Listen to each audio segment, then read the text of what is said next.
we have to follow the rules, we have to be good kids, and all that, has nothing to do with the practice of science.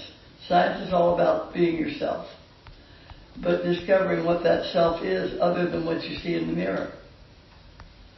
So you want to really be aware that when we're talking about subjects like God and man and the world we walk through, what we're really talking about is you and who you're being and how much of yourself you recognize and what difference does it make. So it's really a whole study in self-discovery, because there is nothing else going on but one thing, and it's being itself, being you in the world you walk through. So there are just so many facets to that, but that's the fundamental. When I talk to you, I really am aware by now. It took me a lot of years to get here, but I really am aware that I'm talking to myself. And it is no accident that the self I'm talking to looks like Teresa, or Anne, or Craig, or Kim. Because I grow the world that I walk through, every bit of it. And it's never about anything other than my own consciousness. Because that's where I am, and that's where my world exists for me. And I have no way to know if there is a you out there with something going on other than my consciousness. Because I can't know that. Everything begins and ends and is experienced right here where I am. And it's always who I'm being that makes a difference in what goes on in my experience of living. It's never about, oh, he made me do that. Oh, it's because I missed the train. Oh, it's because the bus was late. Oh, it's because my boss fired me. Oh, it's because. Because there is nothing ever in your world except your consciousness of it for you. Now, it may exist out there, but you have no way to know that. You live and move and have being as your consciousness. You can't live and move and have being any other way. If for instance, if you, I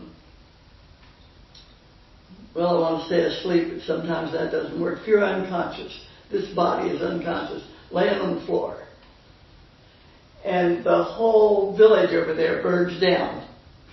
What's the experience of the village burning down to the person on the floor?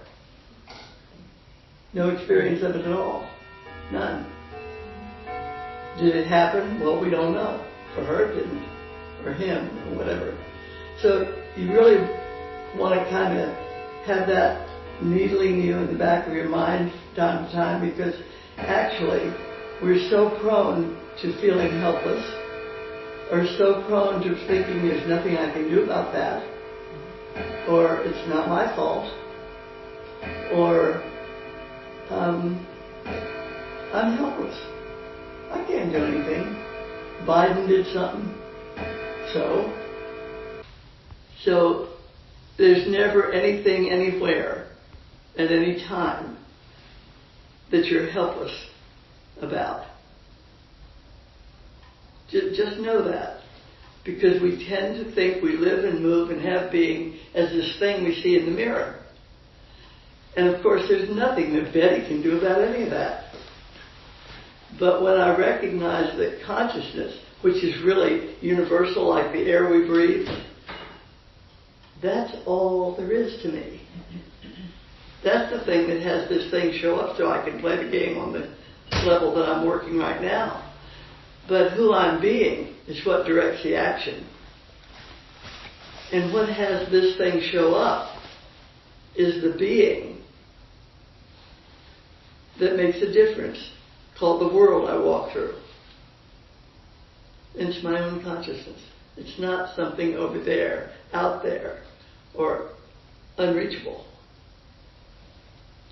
So that's sort of kind of a preliminary idea, but I really want you to see that this stuff this science is not anything that can be acquired. We talk about it like I'm going to learn something new and different, but what's actually true is it's being awakened, self-revealing within each one. It's already present, whole, perfect, complete right now. And we don't know anything about it because we're so busy living ourselves as the thing we see in the mirror. You know, this is Betty. What can she do? Nothing. But that's just such a tiny part of what's here.